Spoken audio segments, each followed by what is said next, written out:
Dans cet épisode, nous discutons de l'ensemble de données sur le divorce. Les sources de données sont fournies dans la description de l'épisode. En préparant ce document, j'ai remarqué que dans les publications la majorité des statistiques de divorce sont données pour 1000 habitants. Vous pouvez maintenant voir un exemple de graphique avec de telles données à l'écran. Les données ainsi fournies n'ajoutent pas grand-chose. Peut-être que cela avait du sens autrefois, lorsque presque tous les adultes se mariaient au cours de la 3e décennie de leur vie. Aujourd'hui cela ne fonctionne plus pour plusieurs raisons. Le nombre de relations informelles a augmenté, l'âge moyen au mariage a augmenté et la population mondiale a commencé à décliner. Le nombre de mariages a donc diminué. Si l'on compare le nombre de divorces pour 1000 habitants dans un tel environnement, on constate que ces statistiques sont en baisse depuis plusieurs années dans de nombreux pays, par exemple aux USA, en France ou au Japon. Mais, je le répète, cela ne reflète pas l'ampleur du phénomène. Nous devons toujours examiner les chiffres d'un œil critique. Et ceci est un tel exemple.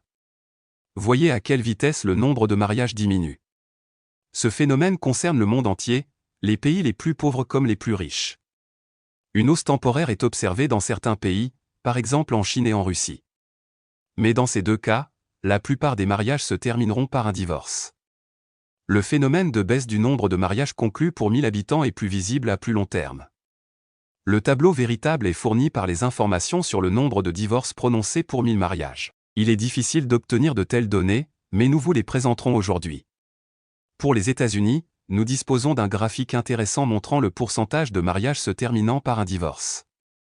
Ce tableau est très instructif. Les lignes colorées représentent des mariages conclus au cours des différentes décennies du XXe siècle. Ligne bleue marine, mariage conclu dans les années 1950. Vert, années 60. Marron, années 70. Bleu clair, années 80.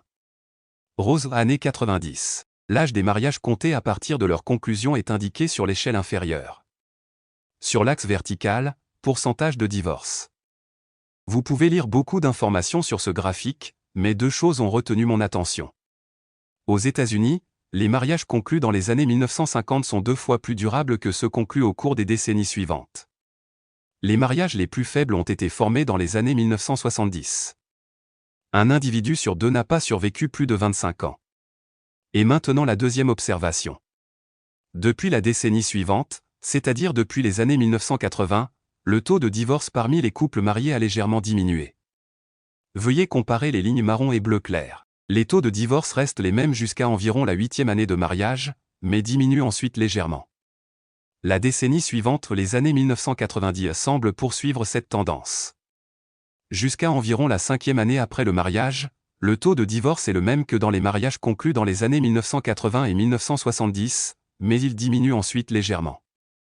On peut parler d'une tendance à la baisse, même si elle est plus faible que la tendance à la hausse qui, entre les années 1950 et 1970, a poussé le taux de divorce au niveau les plus élevés de l'histoire des États-Unis.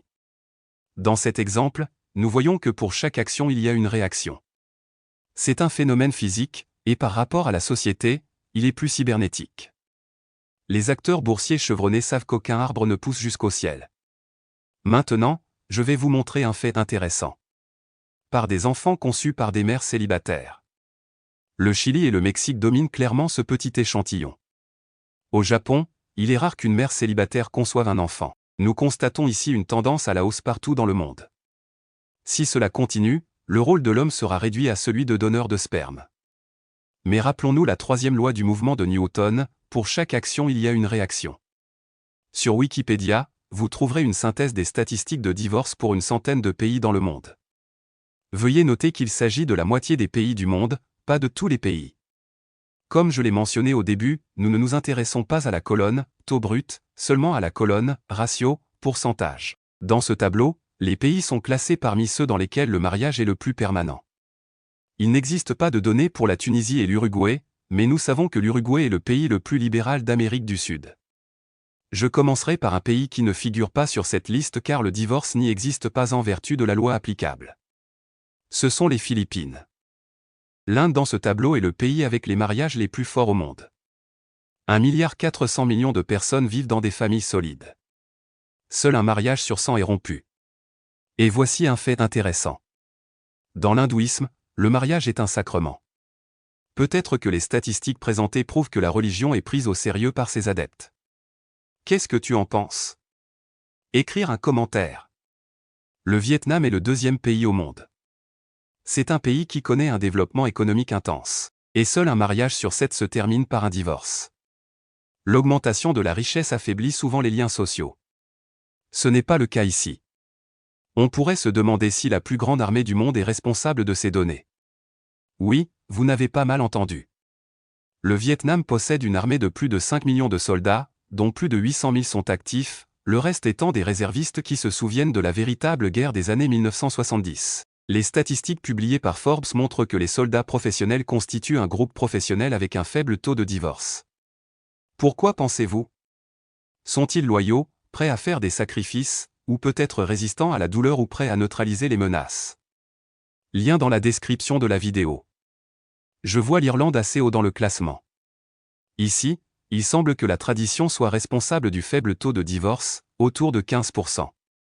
Jusqu'il y a une trentaine d'années, la règle en Irlande était de ne pas employer les femmes en dehors des entreprises familiales dirigées par leur famille. Des études montrent que plus de la moitié des divorces en Afrique ont été initiés par des femmes travaillant à l'extérieur du foyer, et que le groupe professionnel de femmes aux États-Unis le plus exposé au divorce est celui des secrétaires. Regardons d'autres pays. J'avoue que je ne remarque pas de tendance particulière dans le groupe des pays où les divorces représentent moins de 15% des mariages. Il existe des pays continentaux, le Tadjikistan, l'Ouzbékistan, mais il existe aussi des pays insulaires, Malte et les Seychelles. Regardez le Japon. Une société hyper conservatrice. 35% de divorces en 2019. Europe occidentale corrompue, Allemagne, Grande-Bretagne, environ 40 à 50%. Mais en dessous de la moyenne de l'Union européenne, qui pour 2017 est de 45%. Aujourd'hui, ce sera plus de 50%.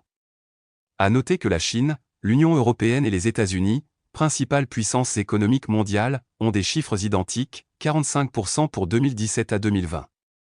Aujourd'hui, ce sera plus proche de 50%. Plus on se rapproche du bout du tableau, plus il y a de pays scandinaves, mais ce n'est pas une surprise.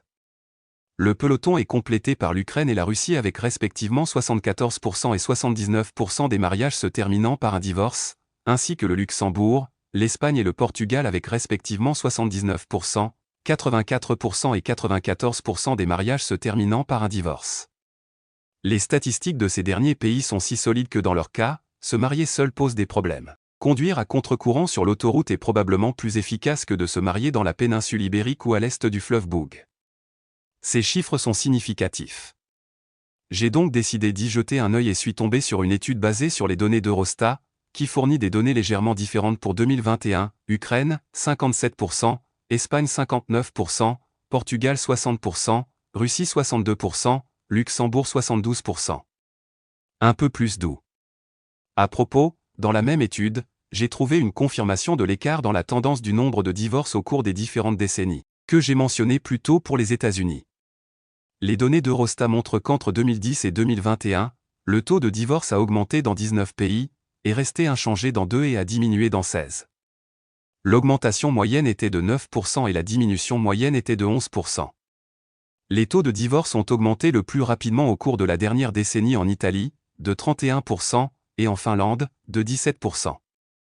La baisse la plus rapide des taux de divorce a été observée en Hongrie, avec une baisse de 42%, et en République tchèque, avec une baisse de 20%. Si quelqu'un cherchait une relation entre le pourcentage de mariages se terminant par un divorce et la religiosité de la société, l'exemple ci-dessus montre qu'une telle relation n'existe pas. Veuillez consulter, Italie catholique, taux de divorce le plus élevé d'Europe. Hongrie à moitié athée aux plus fortes baisses des divorces en Europe. La Finlande luthérienne aux 2/3 est la deuxième en termes d'augmentation du taux de divorce.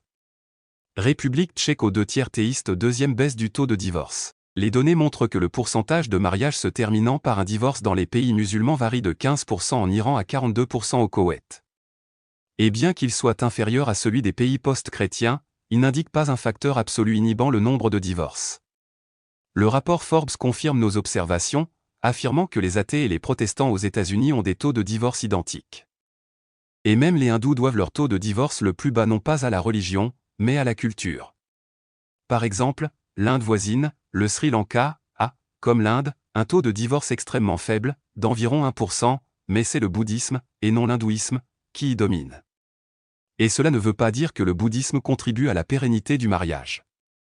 Par exemple, en Mongolie, la moitié de la population est bouddhiste et le taux de divorce est proche de la moyenne mondiale. On constate que s'il existe des facteurs réduisant le taux de divorce, ce sont plutôt des modèles culturels, visibles dans une certaine mesure dans les pays turcs, persans, africains, indiens, arabes et insulaires. La composante religieuse joue ici un rôle moindre. S'il joue un rôle, c'est dans une perspective individuelle et ne peut être pris en compte dans les études portant sur de grands groupes sociaux. Dans cet épisode, nous n'avons examiné que des données sociologiques présentant un degré élevé de généralité. Abonnez-vous à cette chaîne pour ne pas manquer d'autres analyses intéressantes.